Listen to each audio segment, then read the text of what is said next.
Hello, everyone. Welcome back to another episode of our Junior Orange Bowl podcast. We have another great episode today, joined with a couple guests. I would like to remind everyone that we have our parade coming up this Sunday down Miracle Mile. You can grab your tickets on Eventbrite or through our website. We'd love to see you there. We encourage everyone to buy VIP tickets. You get all-inclusive food and alcohol, and it would be great to see your support. So to kick off today's podcast, we've got another tennis-focused episode. It's timely as our tennis event is currently taking place. I would like to get my guests to please introduce themselves. Dayton, you can go first. Absolutely. My name is Dayton Hansen. I'm the Chief Operating Officer at ICL Academy. Awesome. I'm Pascal, and I'm the CEO of the Zephyrhills Academy in Tampa from the Mouratoglou Academy. Amazing. And I'm Michael Wiesenfeld. I'm on the board of the Junior Orange Bowl, specifically in charge of the tennis. I'm also the founder of a Young Stars agency. Awesome. So we all kind of make up what is this amazing tennis event, and I think that, as you can probably see, there's been a lot of great growth over the years.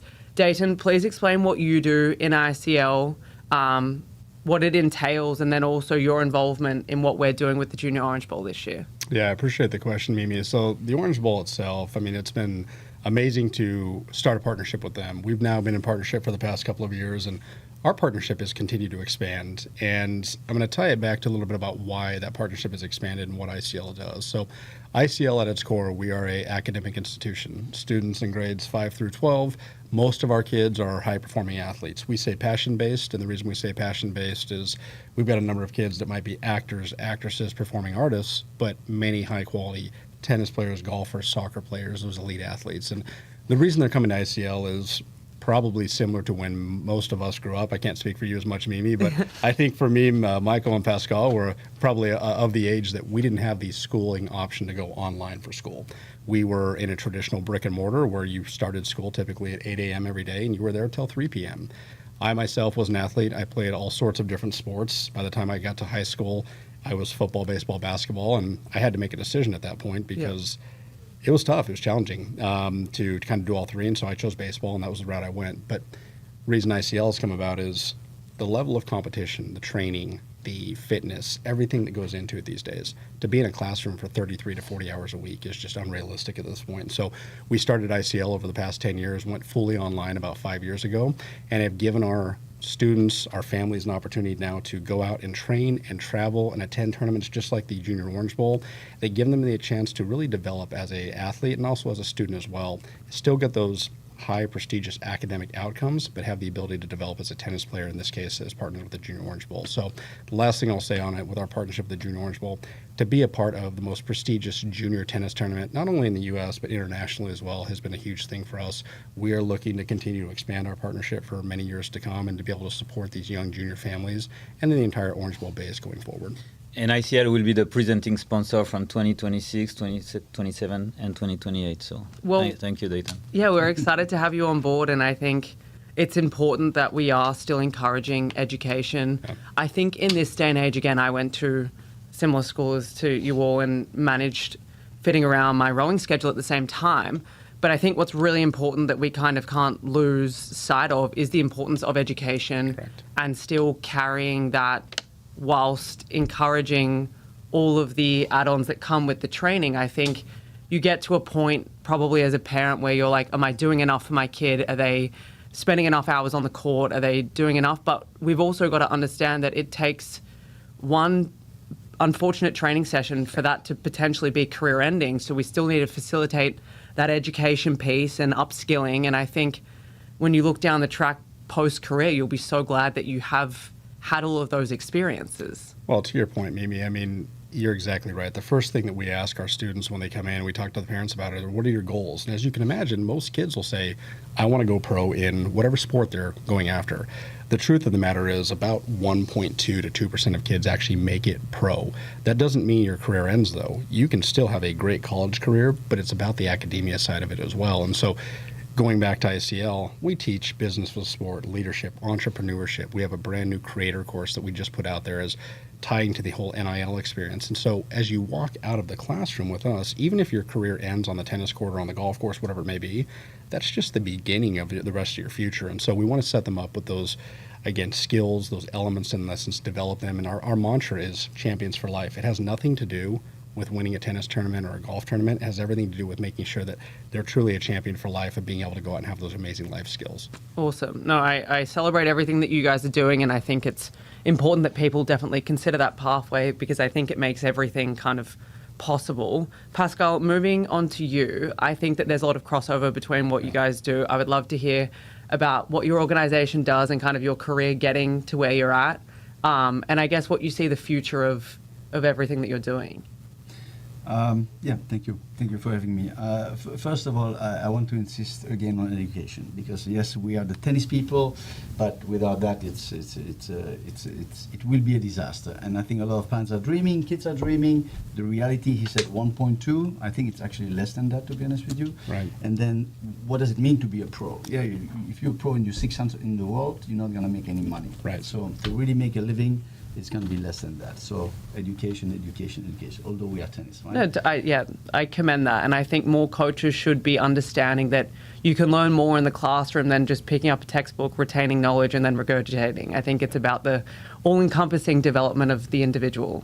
So in our system and in France and in our place, if you don't have good grades, you don't play tennis. Yep. So very important, right? So we work together. Yes. It's not like in the past, it used to be the school and tennis. Yeah. Now we work together. And we stimulate each other, actually. So that's a good thing. I think the biggest difference between other academies and our academy is the methodology. Patrick is well known for that. And it's about how you deliver the message. I think that if you're a tennis coach, it's a given that you're supposed to be able to teach a forehand or backhand strategy, etc. But how you deliver and listening to the child, we don't do that enough. There's too much overcoaching in America. Way too much. And I'm American. I love this country. I became American. But way too much overcoaching, right? It's a business. Listen to the child. Miss a forehand, miss a backhand. Listen to him. Why did you miss? Let him talk. Let him talk. Once you understand the child, then you can really coach him. Totally. If you don't understand the child, how can you coach him? So I think that's really where Patrick is insisting a lot, listening to the child, the methodology, which I'm totally aligned. I'm from Belgium, he's from France, but we work on the same ideas and the same methodology. Europe is, on the top in the world when it comes to producing players. Yep. Clearly. Yeah. Numbers don't lie, so there's a reason for that. I don't think we are smarter. We just have a system and repetition. That's it. And I think tennis is really hard because it is just you out there at the end of the day. Like, I mentioned I rowed, and it is individual to a degree, but then you're in a boat with everyone else, and at least you have the support of your teammate to kind of pick you up. Like, learning through Michael's experience as a dad, kind of like waving to your daughter off at the airport and she's 14, 16, like that is really tough as a parent. Like, so many parents are putting their trust and faith in you to be like, you're the one who's also shaping the outcome of my child, which I think is pretty daunting as a parent. But to them, I understand they have people also in the academy that become their friends and become their teammates, but it is really individual. Like, how do you find the kind of ups and downs of working with people one-on-one? And the nature of the sport is individualistic, but do you find ways of incorporating in larger team activities or getting that kind of team feel in what you're doing? Yeah, I mean, I want to add first to what you just said. Imagine this, in tennis, you almost lose every week. It's a sport where every week you lose, except the winner, right? But nobody wins every week, the tournament. So you lose almost every week. Every week you go home with a loss. How tough is that, right? Federer said that in his entire career, number one in the world, one of the best players ever, he won 53% of the point. Out of all the points he played since he's 12 years old. That's crazy. Wow. 53% of the points. So imagine that. Imagine how tough that sport. It's not only individual, but it's probably one of the most difficult sport to get to the top and to stay at the top. No doubts about it. Yeah. I think it is very important. We try to do other sports with the kids. We install a beach tennis there. We have padel, we have pickleball. We encourage them to play another sport, which, by the way, I do strongly believe that until 14, 15, you should play another sport. Even, I'm not saying in a very high level, but you should do that. Absolutely. Totally. Too much focus on one sport. Specialization. Imagine you get injured and you have nothing else to do, and you need to have another sport. And then other activities with friends. So we forbid, for example, the cell phone. So when you come to the center, we have a space, a little bit like what you have behind you, with little pockets, and you put your phone in it, and no cell phone. Yeah. Mm-hmm. Because it become truly, and I think Australia actually had a new thing with a cell phone, like social media, right? Got banned for all under 16 I mean, year olds. I think it's marvelous. Yeah. It's marvelous because we had kids on the court during training. First thing they do when they sit to drink between points, they take their phone and then put it back there. Yeah. How do you think they think when they go back on the court? Let's say that news that they got on the phone or whatever, it was a bad news or it was something that they don't like, they're not going to train the same way. No chance. So sorry to insist on that, but I think it's a huge piece. Mimmi, can I add one comment to Of what course. Pascal said? One of the things we have at ICL is our Champion Mentor Network. We have a number of champion mentors, and one of them being Steve Nash, one of the most famous basketball players ever, two-time NBA MVP, top 100 player, and myself, my business partner, Kirk Spahn, who's our founder of ICL, we were at lunch with Steve about 8 months ago, and we were sitting and talking exactly about what Pascal said. And I just told you, Steve's one of the best athletes ever. We were talking about his kids, and he literally said, you know what I do? I take a bunch of sports equipment and I throw it out in my backyard and I let them gravitate to the equipment that they're interested in, and they kind of just play with all of it. And he goes, you know why, Dayton? He goes, sure, do I know my son is a very good soccer player, as was Steve, and most people don't know that. He's a phenomenal soccer player. Wow. He's now also turned himself into a pretty amazing tennis player. You guys should see him on the court. Yeah. But his point is don't specialize at 7, 8, 9, 10 years old. Let these kids play multiple sports. Don't burn them out. And Pascal makes a great point there, where if you let them have that experience, it will develop them in many ways. And plus, the activities that they're doing with other sports, the motions in baseball or football or golf, whatever it may be, they tie into their sport as well. So it's such a powerful comment that Pascal made. I have been a big proponent of this in Australia growing up, where kind of PE is mandatory until year 10. Like, it is a sport of everyone does everything. I don't know if Ash Barty. Yeah. She went pro in 3 sports. Like, she's a phenomenal golfer, tennis, cricket. And I think, I'm not saying that we're the only country that does it, but I've always been a proponent of this in all of my sports administration classes. I'm like, people need to play multiple sports, and you pick up those hand-eye coordination or those disciplines, but burnout and is so prominent these days, and it makes me sad because we're losing the reason why we like sport. Like, we are overtraining these kids to exhaustion, where they don't even have enjoyment for it anymore. And these are the best in the world. Like, maybe we have a kind of ceiling on what we can achieve because we're encouraging that. And I get it. There is so much motivation now with NIL. There's money on the line. There's scholarships. It's very competitive. But I think as parents, like, the least that what you can do is kind of let them pick and understand that, but also understand that they may learn something else from running a cross-country race or playing golf on the weekend, or even just developing fitness from swimming laps in a pool. Like, I think it's important for coaches and obviously educators to facilitate that and encourage that, because I think we get in this mindset of, hey, because everything's so accessible online, I can see this person who's my competitor on the other side of the world training 7 days a week. Why am I not doing that? And you kind of get this fear in you that you're like falling behind. Michael, I would love to move on to you. Obviously, last time we talked about your involvement with the Junior Orange Bowl, but you also have started a sports agency. Can you tell us a little bit about Young Stars? And I guess you've had a lot of these kinds of conversations with parents. What are you really encouraging, and what makes your business different to others? So Young Star Agency is mainly focused on the properties more than the athletes, the youth athletes themselves. So managing sponsorships and enhancing the experience of these sports properties like the Junior Orange Bowl, and making the experience for the kids, the stakeholders, the parents and so on, much more enjoyable. So that's a niche that I think is untapped and a great way for brands, and that's why I decided to go into it. And I think ICL and Mouratoglou and all of our sponsors are a proof of that. It's a great way to connect with these kids at a young age when they are not bombarded with people trying to get their money, brands trying to get their money, and to contribute to an experience they're gonna remember for a very long time.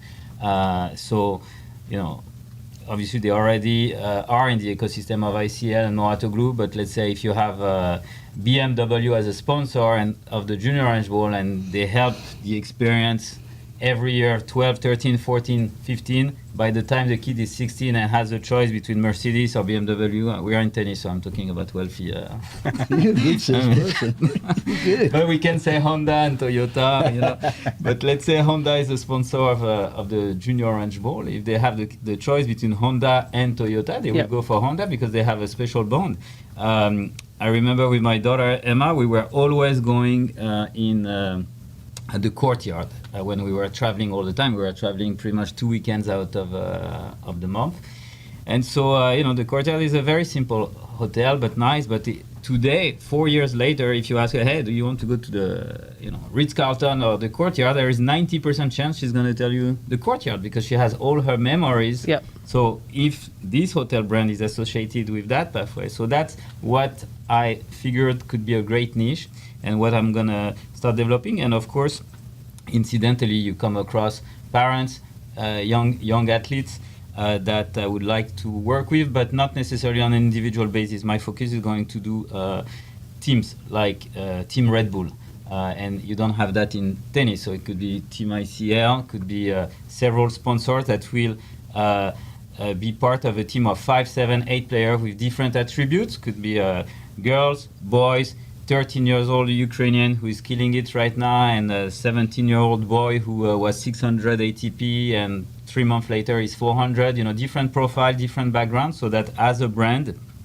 you mitigate the risk of having a poor story, and also you increase your chances that every week you will have something to say, because he said you lose 53% of the point, but they also like win 55% of their matches altogether. So if you have only one player, you're gonna have a bad thing to say. I mean, a bad thing to say. Something maybe negative this week, following week. If you sponsor a team of 5, 6, 7 players, you're always gonna have something interesting to say, whether they win or lose. But you know, you have a story, and I think that's an interesting concept that does not exist in tennis. You have it in pickle paddle with the teams, but in tennis, it doesn't exist. So that's gonna be my focus. That's what I have identified. That's something I like. Also, as I was taking care of my daughter, I didn't find her sponsors, but I found her a nice agency that kind of took care of that. So talking about the parents, I would like to commend these what they do, because as ICL, for instance, it's a big game changer, because as a parent it's a major decision. If your kid wants to be serious about the sport, at some point you kind of need to accommodate their academic schedule, and it's impossible to do without online. And there are other companies that do that, but for having seen the other companies, ICL is the only one who really is, in my opinion, so much understanding of what a youth athlete is about and what is his journey, and so on. And so that's very reassuring for the parents and for the kids. And as far as an academy like Mouratoglou is concerned, to have an academy where Patrick Mouratoglou, for those who don't know, he's one of the rare coaches who has the spectrum of players he had, from like 7-year-olds to Serena Williams.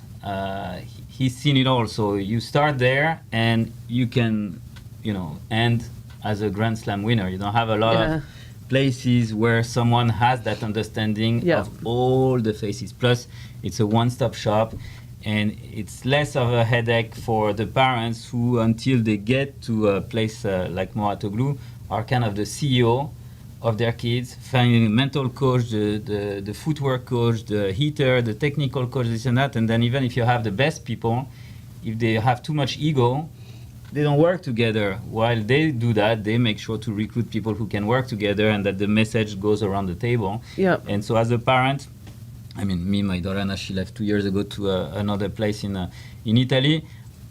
I'm a little bit disappointed that I've relinquished a lot of what I had to say, and how my daughter listens to me, and that kind of makes me sad as a parent, because it was a big part of my life and of my enjoyment.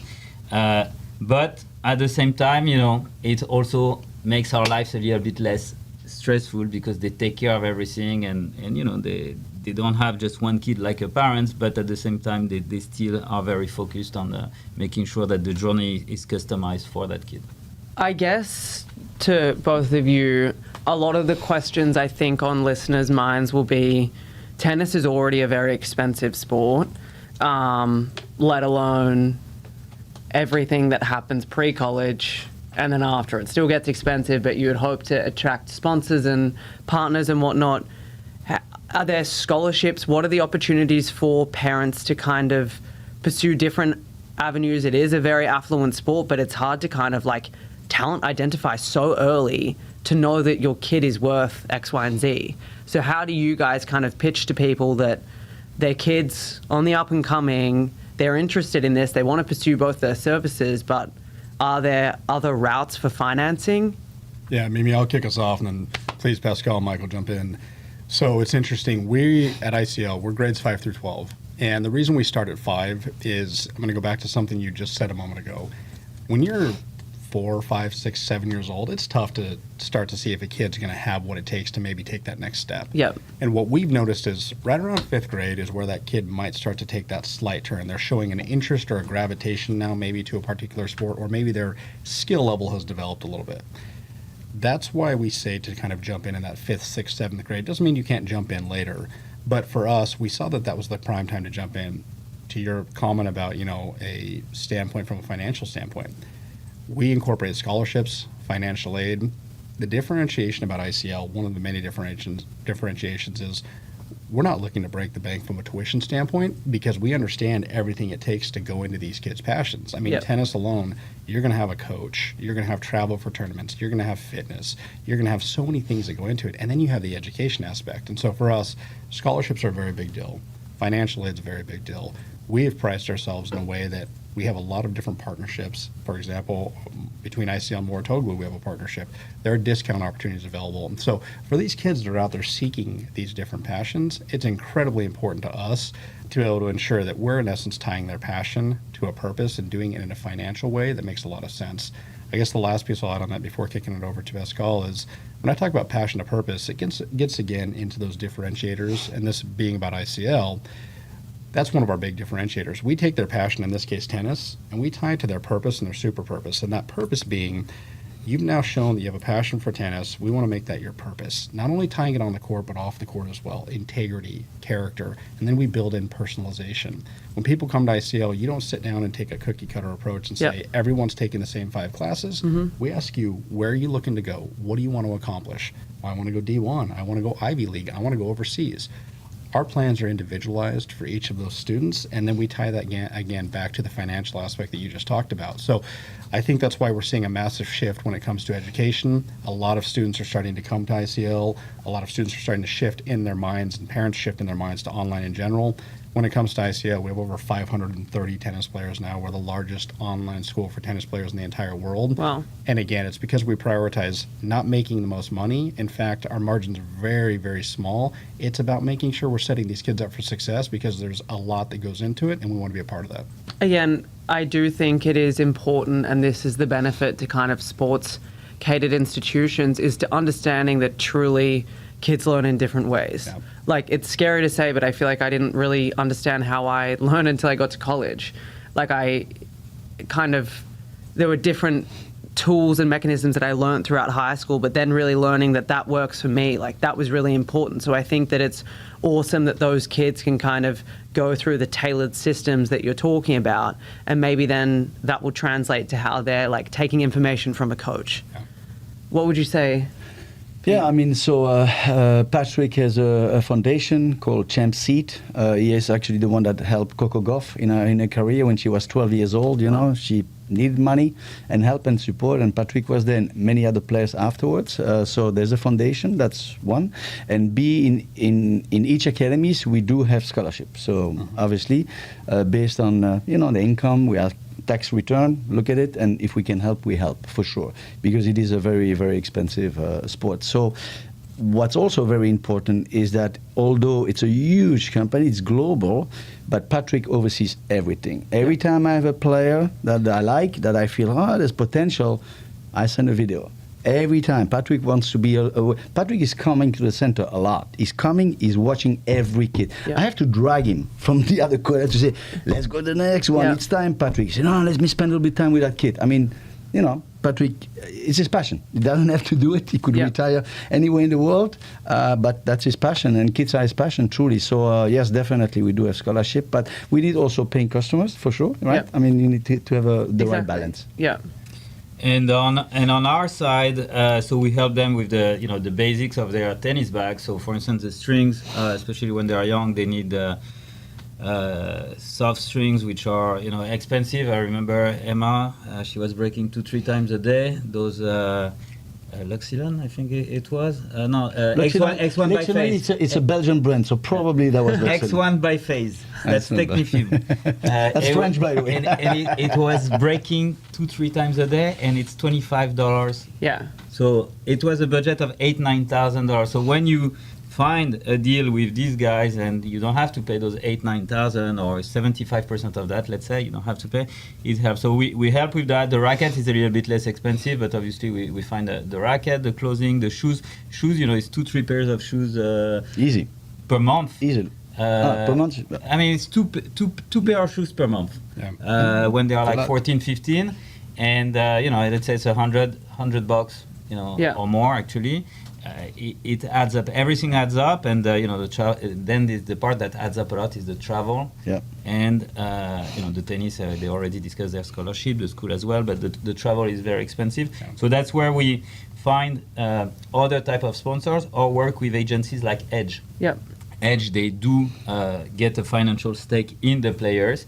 Can be from $20,000 to $100,000 a year, and then they get their money back. But they really do it out of passion, and so before they start making their money back, the kids has to have an amazing career. So it's not like they are putting a financial burden on the athlete. They really do that to help them grow, and So there are different options, but the parents do not necessarily know these options, and that's where we come into play. That's awesome. Well, my final question to you all, I would say twofold. What's been your highlight of the Junior Orange Bowl so far? And to other sponsors that are looking to come on board, why our tournament? Why our competition?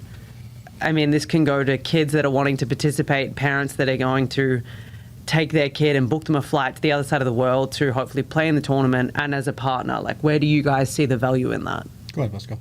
Sure. I would say I love this last question because it kind of helped me a little bit to talk about the last point. We didn't talk inclusion. Yep. I mean, I think that you go over there and you see people from all over the world, Yep.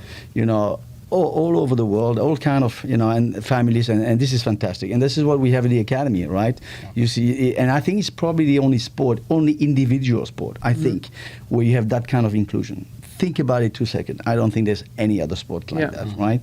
So, and that's fantastic. And it goes even far. We have a girl who is autistic, right?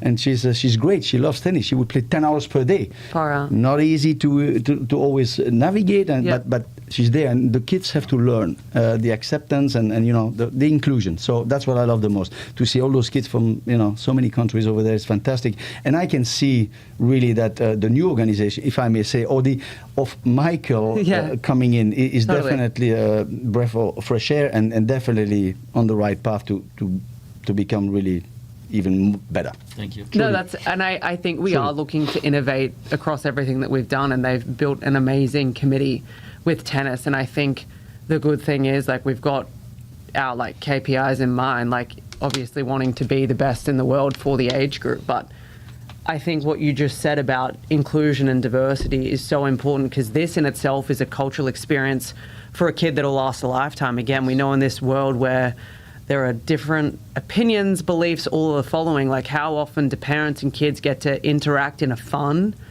and competitive environment and still learn to treat people with respect and build those friendships that are beyond all of these differentiating opinions that we have in today's day and age. I want to build off what Pascal said and what you just said, Mimmi. Right before I came in, I was at registration over for the main draw, and one of the families I was talking to was one of our ICL families, and the father and the daughter were there, and they traveled from Taiwan. And he said it's a 30-hour door-to-door travel, and they came in for Eddie Herr and did Little Mo, and now they're here wrapping up their time. And they said, themselves, they said this has been the best experience. This is their first Junior Orange Bowl, and they said this has been the best experience just these first few days. Wow. Not only because of the inclusion of all of the different things that happen. I mean, the Junior Orange Bowl does such a wonderful job of making sure that there's a connectivity amongst these kids, but there's tremendous partners. We at ICL, we have a great partnership with Wilson. And as we go back to that last question, Wilson, they provide all of our kids with apparel, that's shirts and hats every single year. There's no cost associated with that, and that gives us the ability to continue to give back to these kids. I also would be remiss in not mentioning, and Pascal made me think of this, when we talked about scholarships a moment ago, we have our ICL Foundation. The ICL Foundation was started back over 20 plus years ago, and we've given over $10 million in scholarships from the ICL Foundation. And so it ties all back together to wrap up this point around, these kids that are coming in and what they're getting, what they're experiencing.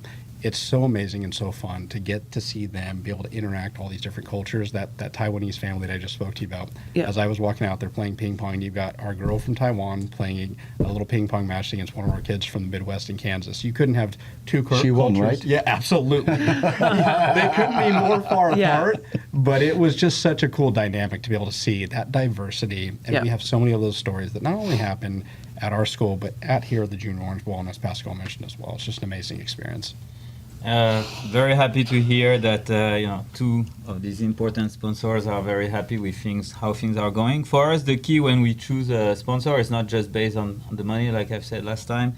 It's based on what they bring and their involvement into making the experience of these kids better. Because, like Pascal said, you come to a tournament, half of the draw loses in the first round. They come from Taiwan, they come from Australia.